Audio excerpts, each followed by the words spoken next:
Sastra Tasawuf Jawa, Suluk Syekh Ngabdul Salam bagian 5. Kemudian akan kuterangkan perihal 5 macam waktu agar engkau mengetahuinya. Yang memulai setiap waktunya ialah para nabi satu persatu. Salat subuh itu yang pertama kali mengerjakan adalah Nabi Adam. Ketika ia dimurkai Tuhan, diusir dari Taman Firdaus, berpisah dengan istrinya. Nabi Adam amat sedih karena berpisah dengan Siti Hawa. Kemudian atas kemurahan Tuhan, malaikat Jibril diberi tugas menemui Adam. Ia berkata kepada Nabi Adam, "Gusti, paduka mendapat kemurahan dari Tuhan agar paduka mengerjakan salat subuh 2 rakaat." Nabi Adam melaksanakannya. Pukul 5 waktu fajar, Nabi Adam bersembahyang 2 rakaat hingga salam. Mengucapkan salam ke kanan dan ke kiri. Istrinya telah duduk di belakangnya, menyahut, "Waalaikumsalam." Segera keduanya berangkulan, menangis keduanya.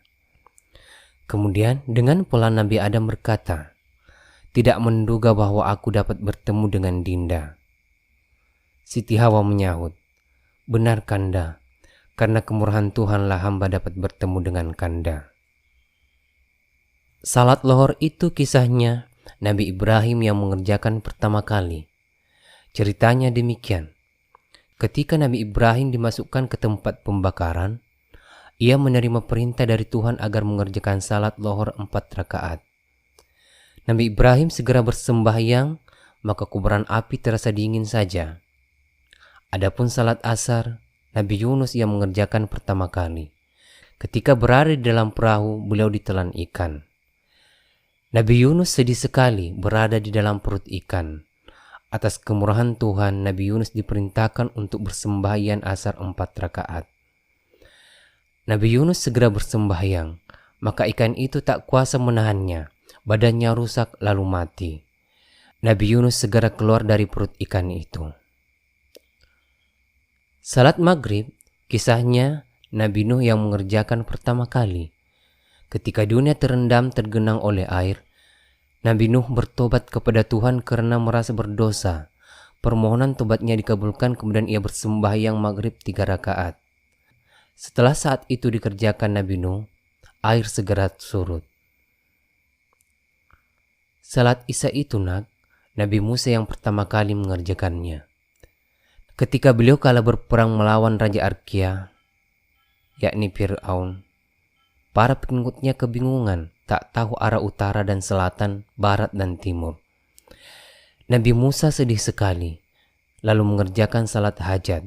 Sejenak kemudian datanglah malaikat Jibril mengemban tugas, mengucapkan salam lalu berkata, "Kanjeng Nabi, paduka diperintahkan oleh Tuhan agar bersembahyang Isya." Nabi Musa melaksanakan, beliau segera bersembahyang Isya. Para pengikutnya terhindar dari kebingungan. Kemudian malaikat Jibril berkata, "Gusti, balaslah ulah sang pendeta Balhum itu." Kemudian malaikat Jibril pergi. Selesailah penjelasan tentang salat resapkanlah penjelasan itu. Raden Sabda Sampurna bersujud lalu mohon diri. Diceritakan bahwa adik seperguruannya yang tampan, yang menguasai ilmu sejati dan lancar berbicara. Ia berasal dari Banyuwangi, negerinya amat indah. Murid itu namanya Raden Anonsari. Ia murid terakhir, sangat disayangi oleh gurunya, Syekh Ngabdul Salam. Tak lama setelah kakak seperguruannya pergi dari hadapan gurunya, Raden Anonsari datang mengganti menghadap sang begawan, lalu bersujud mencium kakinya.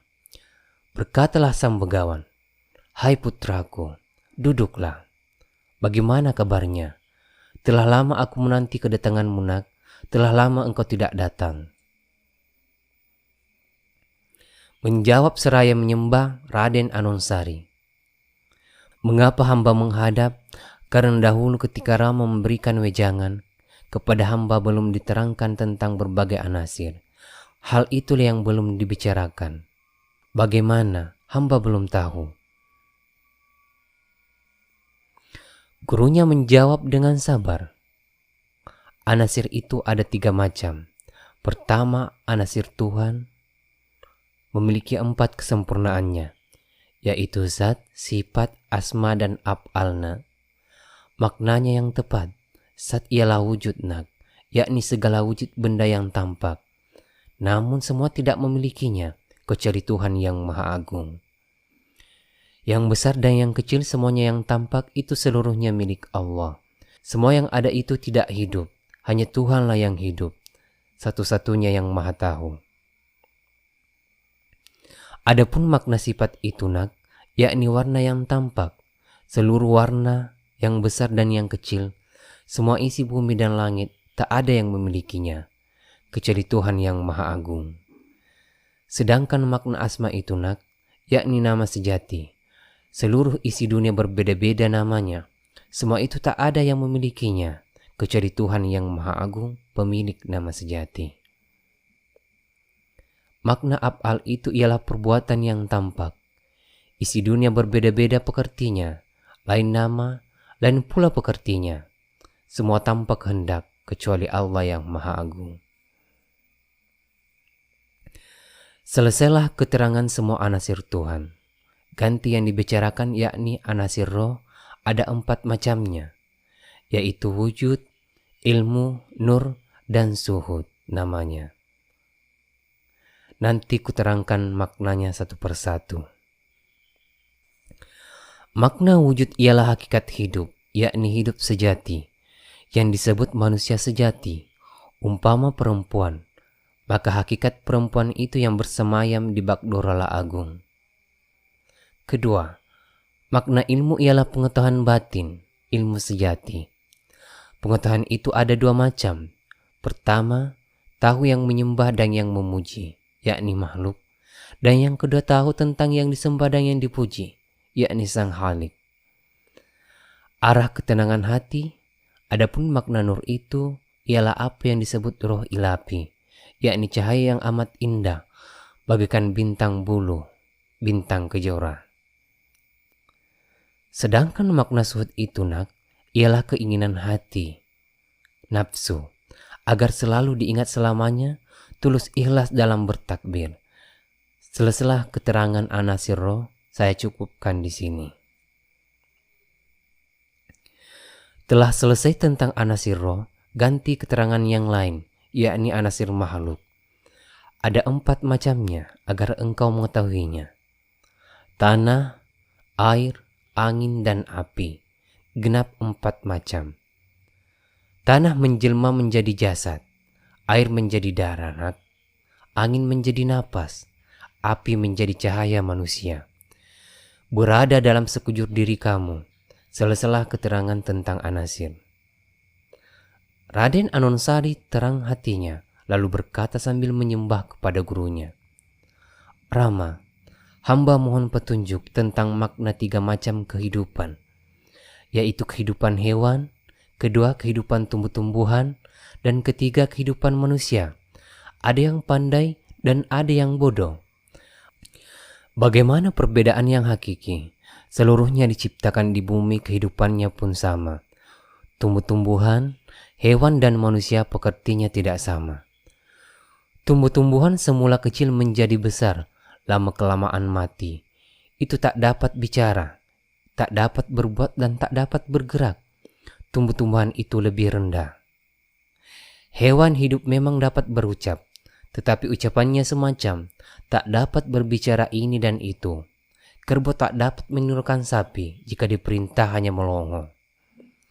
Berbeda dengan kehidupan manusia, dianugerahi pribadi pandai, setelah mendengar dapat meniru. Bagaimana asal mulanya, Rama?